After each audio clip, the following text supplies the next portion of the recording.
پیر اجمل رضا قادری بیان۔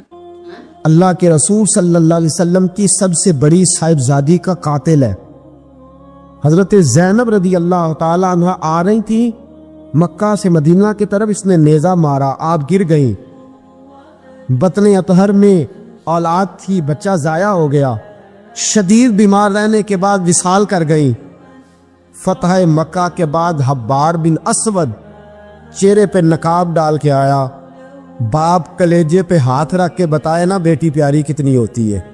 باپ ذرا کلیجے پہ ہاتھ رکھ کے بتائے کہ بیٹیاں جگر کا چین ہوتی ہیں، بیٹیاں سکون ہوتی ہیں، بیٹی باپ کو کتنی پیاری ہوتی ہے۔ بیٹی کا قاتل سامنے کھڑا ہو گیا، چہرے پہ نقاب ڈالا ہے، کہتا یا رسول اللہ صلی اللہ علیہ وسلم بہت بڑا دشمن بھی آ جائے تو آپ معاف کر دیتے ہیں۔ جاگ رہے ہیں آپ لوگ؟ فرمایا بہت بڑا دشمن بھی آ جائے تو معاف کر دیتے ہیں۔ حضور نے فرمایا حبار چہرے سے نقاب ہٹا، بیٹیاں بھولا نہیں کرتی، تو کلمہ پڑھ میں تجھے بھی معاف کرنے کو تیار۔ فرمایا ہٹا چہرے سے نقاب، کبھی بیٹیاں بھی کسی کو بھولی ہے لیکن تو کلمہ پڑھ صحیح، میں تجھے بھی معاف کرنے کو تیار ہوں۔ اگر اتنا بڑا قاتل معاف ہو سکتا ہے تو چچا کیوں نہیں معاف ہو سکتا؟ تائے کو معافی کیوں نہیں مل سکتی؟ ماما جی کو معافی کیوں نہیں مل سکتی؟ سسر کے ساتھ سلوک کیوں نہیں ہو سکتا؟ آپ اپنے برادر نسبتی کے ساتھ محبت کیوں نہیں کر سکتے؟ کیوں ان ساری محبتوں کو فروغ دیا کیوں نہیں جا سکتا؟ اگر قاتل کے ساتھ، ظالم کے ساتھ صلح ہو سکتی ہے، اگر ابو جہل کا بیٹا اکربا کلمہ پڑھنے آئے اور میرے رسول منبر پہ کھڑے ہو کے استقبال فرمائیں اور صحابہ کہیں یا رسول اللہ وہ تو کافر اور دشمن کا بیٹا ہے، فرمایا پہلے دشمن کا بیٹا تھا، آج تو مومن بن کے کلمہ پڑھنے آیا۔ وہ پہلے کی بات ہے، استقبال کیا جا رہا ہے۔ عزیز دوستو، تیسری بات یہ ہے کہ معاف کریں، اور چوتھی بات یہ ہے جب کوئی معافی مانگنے آ جائے نا پھر اس کو معاف بھی کر دیں۔ جڑے گا معاملہ تب بھی، معافی دیں بھی اور معاف جی بڑا مشکل معاملہ ہے۔ لڑائی ہو گئی، جھگڑا ہو گیا، اچھا پہلے کئی دفعہ سلام لے لیتے، ہمارا ماحول بڑا جی پہلے سلام دعا ہو جاتی ہے، لیکن بیٹے کی شادی کا کارڈ بھیج دیا تو کارڈ واپس کر دیا ہے، میں نے منگنی کو نہیں سدیا تو میں نہیں آؤں گا۔ واہ جی واہ، بھائی منگنی پہ آپ کا آنا کچھ ضروری تھوڑا تھا، جب گھر والے کا دل کرے بلائے۔ پھر وہ ساری برادری کو لے کے دروازے پہ گیا، پر پھوپھی کہتی ہے میں آتی ہی نہیں، ماما جی کہتے ہیں تو جو مرضی کر لے، یہی تو موقع آیا ہے۔ حدیث سناؤں، اتنے سخت لفظ، اتنے سخت، رحمت للعالمین رسول اتنے ناراض نظر آتے ہیں۔ حضور نے فرمایا ترغیب و ترہیب میں حافظ منذری رحمت اللہ علیہ حدیث لائے، رسول رحمت صلی اللہ علیہ وسلم نے فرمایا جس سے اس کا بھائی معافی مانگنے آیا اور اس نے معاف نہ کیا، جس سے اس کا عزیز، اس کا دوست، اس کا رشتہ دار، اس کا مومن بھائی معافی مانگنے آیا اور اس نے معاف نہ کیا، فرمایا اگر معاف نہیں نہ کرنا تو میرے حوض کوثر پہ نہ آئے، میں جام نہیں پلاؤں گا۔ حوض کوثر پہ بالکل نہ آئے، مجھ سے جام کا مطالبہ نہ کرے، سخت گرمی کے ماحول میں میں نہیں جام پلاتا، اگر مجھ سے جام لینا ہے میرے ہاتھوں سے تو جب بھی کوئی معافی مانگنے آئے فوراً معاف کر دیا کرو، جب بھی کوئی۔ اور معافی بندے کے لیے نہیں دینی، اللہ کی رضا کے لیے دے دی۔ بندے میں تو کوتاہیاں موجود رہیں گی، بندے میں تو غلطیاں موجود رہیں گی۔ آج اختلافات ہیں رشتہ داروں میں، اتنے اختلافات کے سال فوتگی ہو گئی، ایک شخص فوت ہو گیا جو کسی کا نانا ہے، کسی کا نانا لگتا ہے، کسی کا دادا لگتا ہے، کسی کا ماما لگتا ہے، کسی کا چچا لگتا ہے، کسی کا پھپھا لگتا ہے، لیکن لڑائیاں ہی بڑی ہیں۔ بیچارہ فوت بھی ہو گیا، انتقال ہی کر گیا، اب بھی جناب آتے ہیں تو سیدھے جنازہ گاہ، اس کے لیے نہیں، لوگوں کو دکھانے کے لیے۔ جنازہ گاہ آئے، جنازہ پڑھا اور لوٹ گئے۔ بھئی اتنی نفرت کے مرنے والا ماری گیا ہے اور ہم ابھی تک درگزر کرنے کو تیار نہیں۔ میرے رسول کریم صلی اللہ تعالی وسلم نے فرمایا اگر تو چاہتا ہے کہ تیری عمر بھی زیادہ ہو اور تیرا رزق بھی زیادہ ہو تو اپنے رشتہ داروں سے اچھا سلوک کر، اللہ دونوں چیزوں میں برکتیں پیدا فرما دے گا۔ کن سے اچھا سلوک کر ہے جی؟ یہ نہیں فرمایا وہ بھی جواب میں اچھا ہی کرے تو تب ہے۔ سب سے افضل صدقہ کون سا ہے؟ غریب کو دینا، مسکین کو دینا، یتیم کو دینا، مدرسے کو دینا، مسجد کو دینا، سب سے افضل صدقہ۔ اچھا یہ حدیث آپ نے پتا کیا کرنا جو میں سنانے لگا ہوں، یہ گھر جانا ہے، اس کو لکھ لینا ہے اور اس کو نہ پڑھنا ہے کبھی کبھی کھول کے کہ یہ کیا جملے ہیں حضور سید عالم کے، محبوب پاک کے، یہ کیسے عجیب حضور نے فکرے اور کس انداز میں سمجھا دیا، کتنی خیر انڈیل دی اپنے غلاموں کے دلوں میں۔ حضور نے فرمایا غلاموں پتہ ہے سب سے افضل صدقہ کون سا ہے؟ ایک صحابی کہنے لگے حضور یتیم کو دینا، فرمایا نہیں۔ سب سے افضل صدقہ کون سا ہے یا رسول اللہ؟ مسکین کو دینا، فرمایا نہیں۔ سب سے افضل صدقہ حضور مسافر کو دینا، فرمایا نہیں۔ سب سے افضل صدقہ یا رسول اللہ مجاہدین اسلام کو دینا، فرمایا نہیں۔ حضور پھر بڑی قابل غور حدیث، جاگیے گا ذرا آنکھ کھولیے گا، ذرا ٹیڑھ چھوڑیے گا، ذرا عجیب انداز دیکھیے گا میرے ماں بھئی حدیث میں فکرے کیسے بیان فرمائے۔ رسول پاک نے فرمایا تیرا رشتہ دار ہو، سب سے افضل صدقہ کیا ہے؟ تیرا، بولیے یار، تیرا رشتہ دار ہو اور غریب ہو، حقدار ہو، اور اگلے لفظ بڑے عجیب ہیں، تیرا رشتہ دار ہو، غریب ہو اور تجھ سے ناراض ہو۔ کیسی بات ہے؟ فرمایا تیرا رشتہ دار ہو، غریب ہو اور تجھ سے ناراض ہو، فرمایا کسی بھی طریقے اس کے گھر صدقہ پہنچا دے، سب سے افضل صدقہ کرنے کا ثواب لکھا جائے گا۔ سب سے افضل صدقہ، تیرا رشتہ دار بھی ہو، ضرورت مند بھی ہو اور تجھ سے، سبحان اللہ، ہمارا تو حال یہ ہے کہ اس کو کسی طرف سے آتا بھی ہو تو ہم روک دیتے، کہتے ہیں نہیں ایڈا تگڑا کام کر رہے ہیں تسی یہ نکالی دیندے ہو، یہ چار منڈے نے کما کے کھان ہو، صاحب اس کو کیا بھائی؟ فرمایا تیرا رشتہ دار ہو، حقدار ہو، ضرورت مند ہو، شرط یہ بھی لگا دی کہ ساتھ کچھ سے ناراض بھی رہتا ہو، اس کو تو صدقہ دے گا تو اللہ تجھے سب سے افضل صدقہ کرنے کا ثواب عطا۔ تو توڑنے والوں نہ بنو، جوڑنے والے بنو، جوڑ جاؤ۔ محبوب پاک سید عالم صلی اللہ تعالی علیہ وسلم نے فرمایا لا يدخل الجنت قاطع، فرمایا جو رشتے توڑنے والا ہے جنت میں نہیں جائے گا، جو رشتے توڑنے والا ہے وہ جنت میں نہیں جائے گا۔ الذین ینقضون عہد اللہ من بعد میثاقہ ویقطعون ما امر اللہ بہ ان یوصل ویفسدون فی الارض، فرمایا جو رشتے توڑے گا وہ تو زمین میں فساد برپا کر دے گا، وہ زمین میں اولئک هم الخاسرون، یہ وہ لوگ ہیں دنیا میں بھی نقصان اٹھائیں گے اور آخرت میں بھی نقصان اٹھائیں گے رشتہ داریاں جوڑنے۔ اور یہ نہیں فرمایا کہ وہ تجھ سے اچھا سلوک کرے تب ہی ہے، سامنے والا بھی سیاںا ہی ہو تو تب ہے، تو نے اس کے لیے اس نے سلوک نہیں کرنا، تو نے تو اپنے اللہ رسول کو راضی کرنے کے لیے اس نے سلوک کرنا ہے، اس کے لیے تھوڑی کرنا۔ سل من قطع کا لفظ کیا ہے؟ اور میں آپ کو ذاتی بات بتاتا ہوں، ایک آدھ دفعہ یہ تجربہ کر کے دیکھا، اس میں خیر ہی بڑی ہے۔ فرمایا سل من قطع کا، حضور نے فرمایا اس کے ساتھ جوڑ جو تیرے ساتھ توڑتا ہے، اس کے ساتھ جوڑ جو تیرے ساتھ توڑتا ہے نا، نفرت کرتا اس سے پیار کر، اور جو تجھے اذیت دیتا اس کی خدمت کر، اور جو تیرے ساتھ زیادتی کرتا ہے تو اس سے محبت کر۔ اصل پیار تو یہ ہے، جوڑنے والے سے تو سارے جوڑ لیتے ہیں، محبت کرنے والے سے تو سارے محبت کر لیتے ہیں۔ فرمایا سل من قطع کا، اس کے ساتھ جوڑ جو تیرے ساتھ توڑے، جو نفرت کرے اس سے پیار کر، پھر تیرے ضعف کا پتہ چلے گا، پھر تیرے حوصلے کا پتہ چلے گا، پھر تیری دلیری سمجھ میں آئے گی۔ تو دوستو جوڑنے والے بن جائیں، پیار کرنے والے بن جائیں، نفرتیں نہیں محبتوں کو فروغ دیں۔ اگر یہی کام ہوتا، میں کہا کرتا ہوں اگر دولت بڑی پیاری ہوتی نا تو سب سے زیادہ سیدہ فاطمہ کے گھر رہتی، اگر یہ بہت اعلیٰ چیز ہوتی تو یہ تو وہ والا گھرانہ ہے کہ 3 دن چولہا نہیں جلا، اور کنز المال میں وہ لفظ موجود ہے کہ حضرت ابو ہریرہ فرماتے ہیں کہ اونٹ کے بالوں کی بنی ہوئی چادر سیدہ فاطمہ نے اوڑھی ہوئی تھی، اونٹ کے بالوں کی بنی ہوئی چادر، اور وہ چکی پیس رہی تھی، چکی چلا رہی۔ کہتے حضور نے دیکھا تو نبی پاک کی آنکھوں میں آنسو ضرور آئے، اور پتہ محبوب نے کیا فرمایا؟ یہ کنز المال میں موجود ہے۔ محبوب فرمانے لگے شہزادی دنیا میں تھوڑی سی تکلیف برداشت کرو، آخرت کی ساری عزتیں اللہ تمہیں ہی عطا فرما۔ سبحان اللہ۔ یہ تھوڑی دشواری ہے۔ یہاں ہر بندے کی بیٹی دکھی نہیں، جس کو بھی پوچھ لیں دکھی ہے، جس سے بھی پوچھ لیں حضرت جی دعا کرنا، پیر صاحب دعا کرنا، مفتی صاحب دعا کرنا، بزرگ کو دعا کرنا، کیوں جی بیٹی بڑی تکلیف میں، کیوں جی کہتے سسرال والے کام بڑا کراتے ہیں، چکی پیستی ہے، لیپا پوتی کرتی ہے، اس کے ہاتھوں میں چھالے پڑ جاتے ہیں۔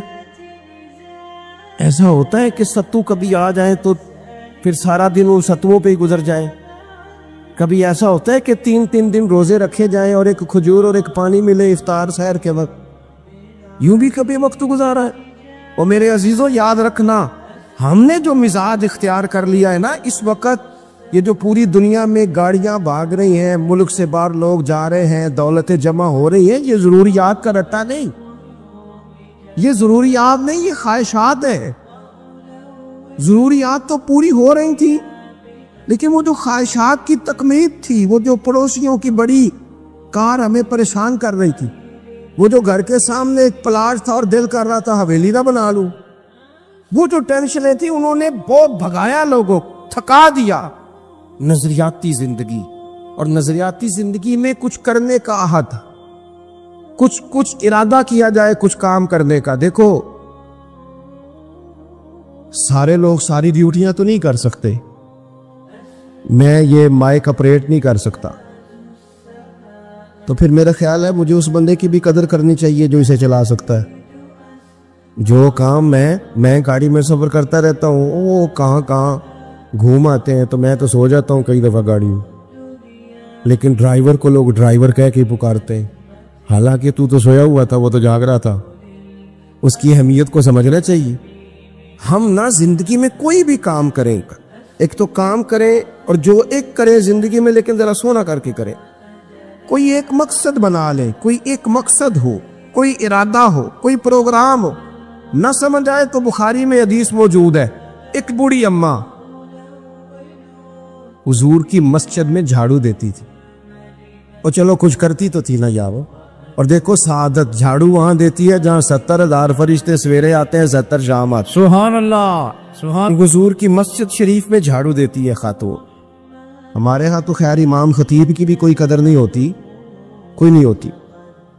امام کبھی کو مشورہ دے لے تو کہتے ہیں اسلام زیادہ دیندہ ہے، مولوی نما لے آؤ، مشورہ زیادہ دیتا ہے، اس کو چینج کرو۔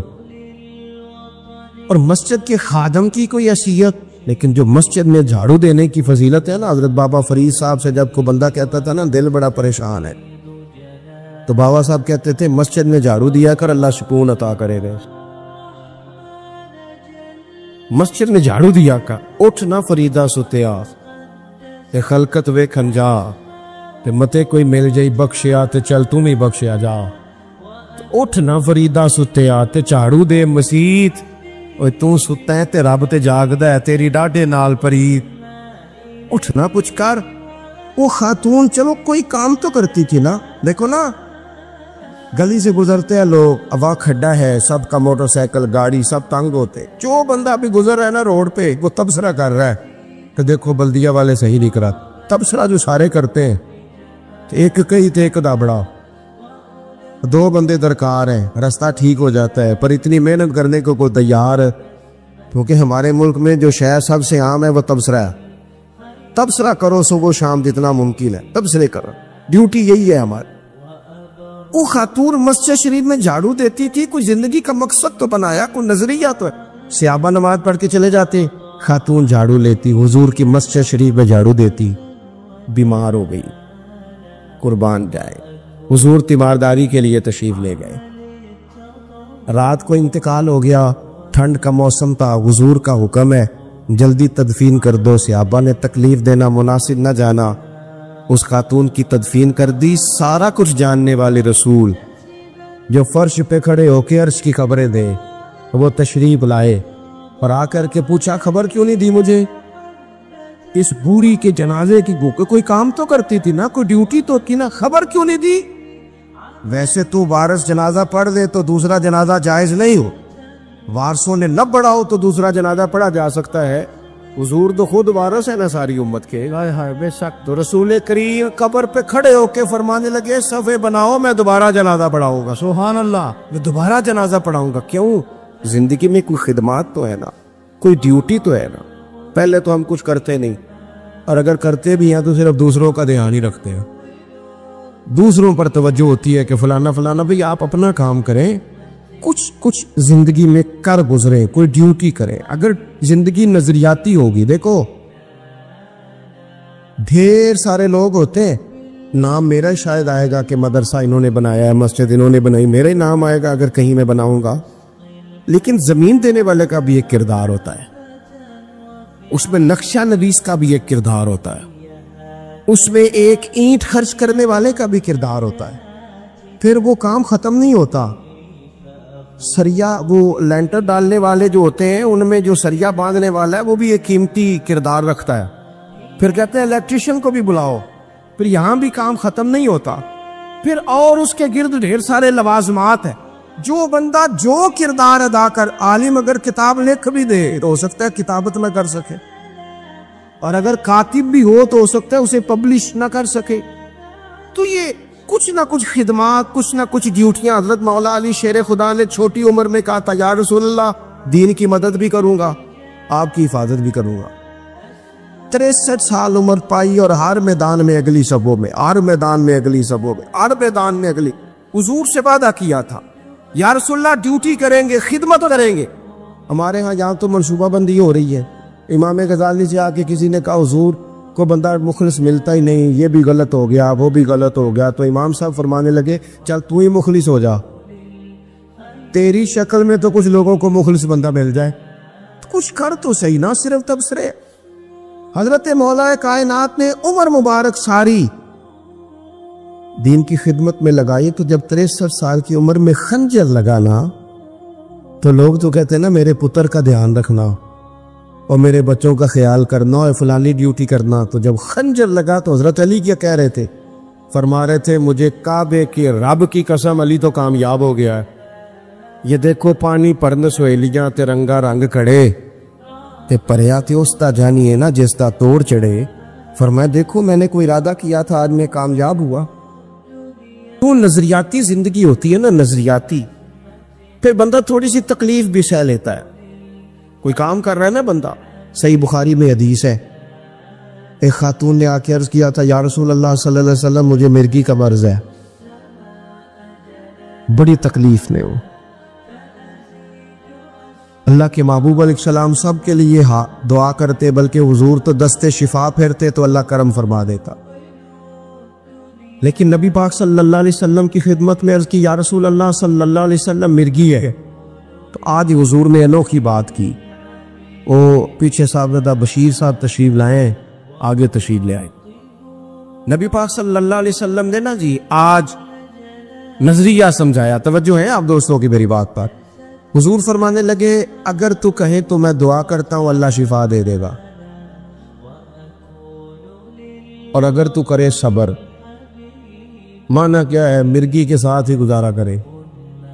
اگر کرے صبر تو پھر میرا وعدہ ہے رب جنت عطا کرے گا. ویسے ہم پیر صاحب کے پاس, سید صاحب کے پاس, بزرگوں کے پاس جائیں, پیر صاحب ہمیں کہیں کہ گوڑا ٹھیک کرانا ہے درد کے یا جنت چاہیے, ساڑھا کی جواب ہے اے گوڑے دا کچھ کرو نا جی, اس فون نہیں دینا, یہی جواب ہے نا. لیکن نظریاتی لوگ نظریاتی ہوتے ہیں.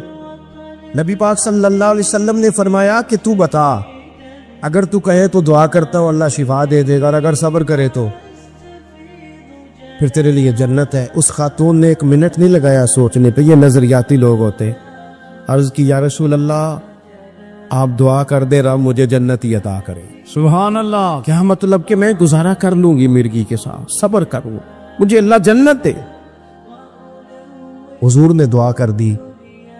خاتون عرض کرنے لگی حضور جب مرگی ہوتی ہے تو جسم سے کپڑا ہٹ جاتا ہے, حیا آتی ہے, خاتون ہو عورت ہو تکلیف محسوس کرتی ہو. محبوب نے دعا کر دی. صحابہ کہتے ہیں جتنی بھی مرگی ہوتی تھی اس کے کپڑے نہیں جسم سے ہٹتے تھے, جتنی مرضی بھی ہو کپڑا قائم رہتا تھا. دیر تک وہ بوڑھی اماں زندہ رہیں. خواتین ایک دوسرے سے کہا کرتی تھی کسی نے جنتی دیکھنی ہے تو اس بی بی کو دیکھو، اسے دنیا میں حضور نے جنت کی بشارت۔ نظریہ ہوتا ہے، نظریہ۔ ویسے آنا جانا، تصویریں بنانا، گھومنا پھرنا، پلاننگ کرنا چلتا رہتا ہے، لیکن جو نظریاتی لوگ ہوتے ہیں نا انہیں ذرا تھکاوٹ بھی تھوڑی ہوتی ہے۔ نظریے کے لیے کام کر رہے ہیں نا، وہ بھاگتے ہیں، ان کا بھاگنا انہیں تھکاتا نہیں۔ جب آپ نظریاتی ہیں تو صبح قیامت پہ نظریاتی اور غیر نظریاتی لوگوں کا نتیجہ کیا ہے؟ یوم نحشر المتقین الی الرحمن وفدا۔ اللہ فرماتے ہیں یہ جو متقی ہوں گے نا، انہیں رب کی بارگاہ میں پیش کیا جائے گا قیامت میں، پر مہمان بنا کے پیش کیا جائے، ان کا میزبان رب ہوگا، چونکہ انہوں نے زندگی تقوی میں گزاری، محتاط وقت گزارا۔ وَنُسُوقُ الْمُجْرِمِينَ إِلَىٰ جَهَنَّمَ وِرْدًا۔ اور یہ جو مجرم ہیں جنہوں نے جرم کیے، من پسند زندگی گزاری، فرمایا انہیں پیاس سے ہانک کے دوزخ میں پھینک دیا جائے، پیاس سے ہانکے جائیں گے جہنم کی طرف۔ اپنی زندگی میں کچھ ارادہ کریں، دیکھیں دھوپ چھاؤں آئے گی۔ وہ ہمارے یہاں کچھ لوگ کہتے ہیں دکھی بڑے ہیں جی، ہنسے کیسے؟ تو میں کہا کرتا ہوں کہ اتنی تکلیفیں کسی کو نہیں آئیں جتنی حضور کو آئی ہیں۔ پر آپ فرمان پڑھیں، حضرت حارث بن عبداللہ کہتے ہیں میں نے تو مدینے والے محبوب کو جب بھی دیکھا ہے مسکراتے دیکھا ہے۔ سارے کام 7 سال چلتے ہیں لیکن اپنی زندگی میں کوئی مقصد ہونا۔ یہ جن بزرگوں کے ہم آراس میں آتے ہیں نا، انہوں نے کوئی مقصد حیات بنایا۔ یہ مت سمجھنا کہ ساری زندگی پھولوں پہ گزری، یہ اس وغیرہ یہ سارے کام بعد میں ہوتے ہیں، ورنہ ڈھیر سارے صوفیہ ایسے ہیں جنہوں نے روڑے کھا کے وقت گزارا، بڑے ٹھیک ٹھاک روڑے کھائے، بڑی تکلیفیں برداشت کی، اور ان کی اگر آپ تاریخ پڑھیں گے تو بڑا کچھ ان کے ساتھ کیا گیا، بڑے معاملات ہوئے۔ ایسا نہیں یہ شہادت گاہ الفت میں قدم رکھنا لوگ آسان سمجھتے ہیں مسلمان ہونا، یہ بڑا مشکل کام ہے، اس سے ہو کے گزرنا پڑتا ہے۔ لیکن ڈیوٹی کریں، کوئی کام کریں، کچھ اپنے ذمے لے۔ یہ جو ہم وقت گزار رہے ہیں نا جی، آپ یہاں کو بیٹھے کہتے ٹائم پاس کر رہا ہوں، تو میں کہتا ہوں اتنا ٹائم کہاں سے آیا جو آپ کو پاس کرنا پڑا؟ بہت سارے لوگ کہتے ہیں جی میں بور ہو رہا ہوں، تو میں کہتا ہوں یار بور ہونے کا ٹائم بھی تو ہونا چاہیے نا بندے کے پاس۔ آپ کے پاس ٹائم زیادہ ہے اس لیے بور ہو رہے ہیں، ہمیں تو ٹائم ہی نہیں ملتا بور ہونے کا۔ تو جب کوئی کام کرنا ہے آپ نے، جب آگے بڑھنا ہے، کچھ مقاصد حسنہ حاصل کرنے، کچھ امور خیر سر انجام دینے، پھر زندگی میں ان کو طے کریں اور ان پر کام شروع کر دیں۔ رکھا حضرت فاطمہ کی بھی 6 اولادیں با اختلاف روایات بیان کی گئی ہیں، 3 بیٹے تھے اور 3 بیٹیاں تھیں۔ 3 بیٹے تھے، امام حسن، امام حسین اور امام محسن۔ امام محسن کا جلدی انتقال ہو گیا چھوٹی عمر میں، اس لیے زیادہ تذکرہ نہیں۔ باقی 2 شہزادیاں بھی ذرا جلدی رخصت ہو گئیں، جناب زینب موجود رہیں، کربلا تک گئی، اس لیے ان کا تذکرہ زیادہ کتابوں میں ملتا ہے۔ حضرت فاطمہ سب سے چھوٹی تھی، نبی پاک کے ساتھ وقت گزارا، قرآن مجید نے اس گھر کی محبت ہم پر فرض قرار دے دی۔ لا اسألکم علیہ اجرا الا المودۃ فی القربى، فرمایا محبوب ان سے کہہ دو کہ میں تبلیغ پر تم سے کوئی اجر نہیں مانگتا، ہاں میرے اہل بیت سے پیار کرتے رہنا، میرے گھر والوں سے پیار کرتے رہنا۔ اور حضور نے فرمایا الفاطمہ تو بدعۃ منی، فرمایا فاطمہ میرے جگر کا ٹکڑا ہے، جس نے میری بیٹی فاطمہ سے پیار کیا اس نے مجھ سے پیار کیا۔ اور یہ بخاری مسلم ہے، مشکات ہے، فرمایا جس نے میری بیٹی سے بغض رکھا اس نے مجھ سے بغض رکھا۔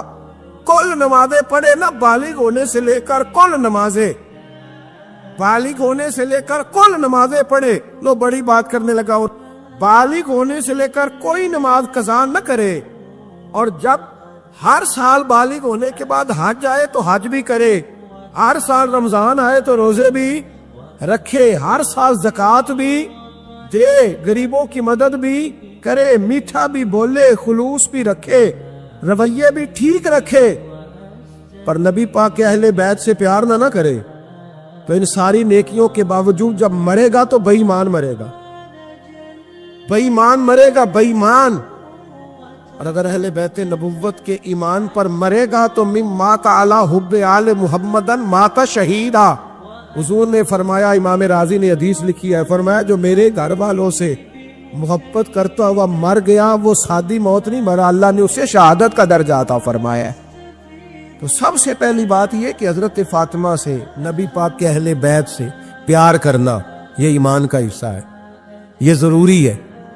ایک بات یہ ہے کہ ان سے محبت، اور دوسری بات یہ ہے کہ کسی کی محبت جو ہوتی ہے نا، اس کا معنی یہ نہیں کہ آپ کو کسی سے پیار ہو گیا تو آپ اس کے دشمن تلاش کرنے شروع کر دیں، بلکہ جس سے محبت ہوتی ہے تو محب کا دل کرتا ہے کہ میرے محبوب سے ساری دنیا ہی پیار کرے۔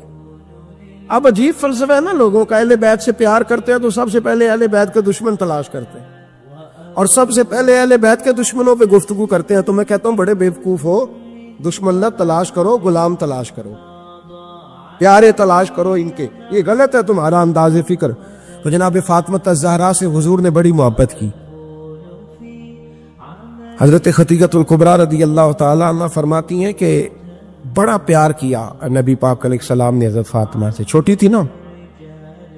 ادھر حضرت عائشہ صدیقہ کہتی ہیں کہ نبی پاک نے بڑی محبت فرمائی۔ مشکات میں حدیث ہے، کسی نے حضرت فاطمہ الزہرا حضرت عائشہ صدیقہ سے پوچھا، سچے باپ کی سچی بیٹی، صدیق کی بیٹی صدیقہ، کسی نے پوچھا کہ عائشہ حضور علیہ السلام کو سب سے زیادہ محبت کس سے تھی؟ تو حضرت عائشہ فرمانے لگی پوچھنے والی بات ہی کوئی نہیں، حضور سب سے زیادہ سیدہ فاطمہ سے پیار کرتے تھے۔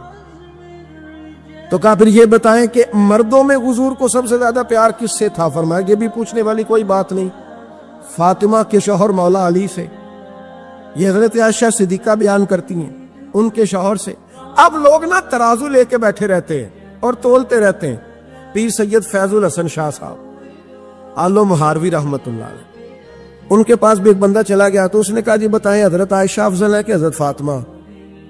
تو آپ فرمانے لگے تجھے یہ سوال ہی نہیں کرنا چاہیے تھا، اس لیے کہ تیرے اور میرے پاس کوئی ترازو موجود ہے۔ اس نے کہا جی نہیں آپ بتائیں، بتانا پڑے گا۔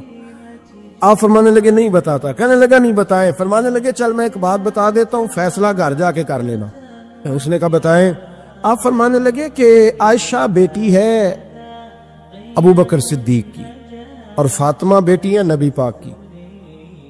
تو فرمانے لگے کہ ابو بکر کی جو بیٹی ہے نا وہ نبی پاک کی بیٹی سے افضل نہیں ہو سکتی۔ اور پھر فرمانے لگے کہ فاطمہ زوجہ ہے مولا علی کی اور عائشہ زوجہ ہے مصطفیٰ کریم کی۔ تو فرمانے لگے جو علی کی بیوی ہے وہ نبی کی بیوی سے افضل نہیں ہو سکتی۔ تو وہ کہنے لگا جی نتیجہ کیا ہے؟ فرمایا گھر جا کے نکال لینا، نتیجہ تو گھر جا کے نکال، یہاں ترازو پکڑ کے نہ بیٹھ۔ ہاں جو حضرت عائشہ نے کہا اس پر غور کر۔ حضرت عائشہ خود گواہی دیتی سب سے زیادہ حضور حضرت فاطمہ سے پیار کرتے، چھوٹی عمر تھی۔ تو جناب خدیجہ ذرا انداز دیکھیے گا بیٹی کی محبت کا۔ حضرت خدیجہ فرماتی ہیں حضور جب گھر آتے نا تو دروازے پہ کھڑے ہو کے اونچی آواز میں فرماتے السلام علیکم، کہتے حضور نہ سلام لیتے، میں جواب دیتی اپنے گھر حضور آئے ہیں پر نبی پاک دروازے پہ ہی کھڑے ہیں۔ فرماتی ہیں کھڑے رہتے حضور، میں پھر تھوڑا ہنستی اور پھر میں کہتی فاطمہ سنتی ہو؟ اماں جی سنتی ہوں۔ فرمایا تمہارے ابا آ گئے ہیں دروازے پہ۔